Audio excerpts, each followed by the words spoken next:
2021年春节档电影《你好，李焕英》上映后，票房大卖，而这部电影的成功，不仅让贾玲成为了全球单片票房最高的女导演，让主演此片的沈腾成了中国影史上首位200亿票房的男演员，还让不温不火的张小斐一炮而红，成了这一年以来最炙手可热的女星之一。尤其前2天，张小斐还凭借《你好，李焕英》斩获了金鸡奖最佳女主角，所以张小斐有种一战成名的感觉。不过了解张小斐的小伙伴应该都知道，从默默无闻到一朝扬名，其实这条路她也走了10几年的时间，而且在她爆红之前还经常被欺负。那么张小斐的成名之路到底有多难呢？接下来我们就一起来了解一下吧。1986年，张小斐出生于一个普通的工人家庭，由于从小就非常喜欢表演，所以便在内心萌生了当演员的梦想，而且靠着坚持不懈的努力，长大后的张小斐也如愿以偿地考上了北京电影学院，并与杨幂、袁姗姗、焦俊艳成为了同学。那作为同班同学，杨幂在大学时期就参演了许多大火的古装剧，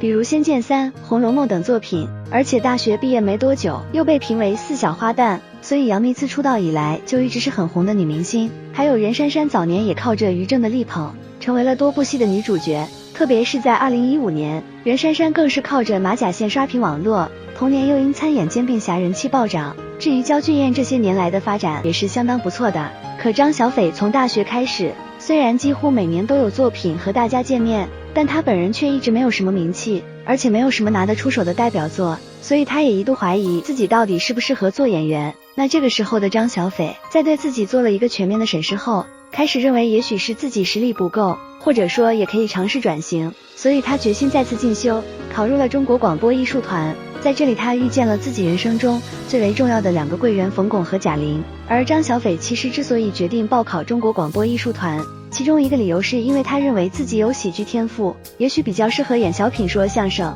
不得不说这点倒是和贾玲很像，所以也因此2人不但成为了闺蜜，贾玲更是成为了张小斐的贵人。同时冯巩作为贾玲的师傅，作为资深的老艺术家，也是非常看好张小斐的。那在2015年，张小斐便搭档冯巩登上了春晚舞台，在小品小棉袄里扮演冯巩的女儿，就这样张小斐才算走进了大众的视线。同年，张小斐作为贾玲团队的一员，加盟了欢乐喜剧人，并给观众带来了无数的欢乐。可由于贾玲的光环太强大了，张小斐作为陪衬，自然也并没有激起太大的水花。不过即便如此，张小斐也并没有放弃自己的梦想，反而一直在为之努力着。2018年，张小斐还参加了一档以同学聚会为主题的真人秀节目《青春同学会》。在节目中，张小斐和他的同班同学被邀请到了一起，其中就包括比他红的袁姗姗。而且袁姗姗趁张小斐去洗澡的时候，居然大胆询问其他2个男同学，张小斐晚上睡觉是不是打呼噜。不得不说这个操作真是让人有些大跌眼镜。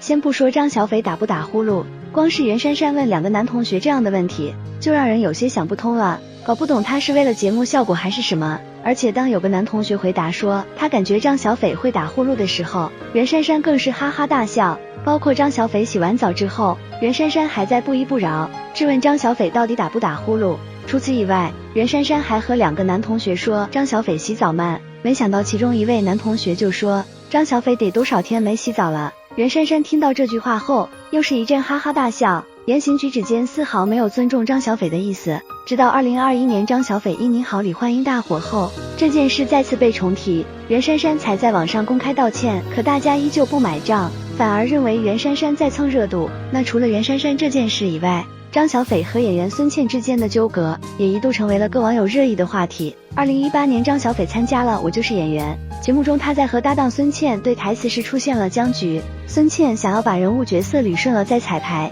而张小斐想要边彩排边捋剧本。因为此时导演已经在催他们排练，但孙茜却依然坚持自己的想法，包括在对台词的过程中，张小斐屡次要和孙茜沟通，可却被孙茜屡次无视。而且对于2人意见不统一，张小斐也解释过，如果时间足够的话，他会配合孙茜的想法，可关键是时间已经不够了，所以为此张小斐忍不住崩溃大哭。包括去年《你好，李焕英》上映之后，孙茜的经纪人也还连发3条微博质疑该影片，并暗指张小斐炒作来热搜。不过对此张小斐并没有理会。但前2天张小斐斩获金鸡奖最佳女主角后，却有不少网友开始替张小斐打抱不平，去孙茜微博的评论区给张小斐讨回公道。因为这些年不管遇到任何委屈，张小斐从来没有抱怨过，所以这次凭借你好李焕英逆风翻盘，才更让人觉得她厚积薄发太给力太解气了。小伙伴们觉得呢？好了，本期视频到这里就结束了，不知道大家对张小斐成名前的遭遇有何看法呢？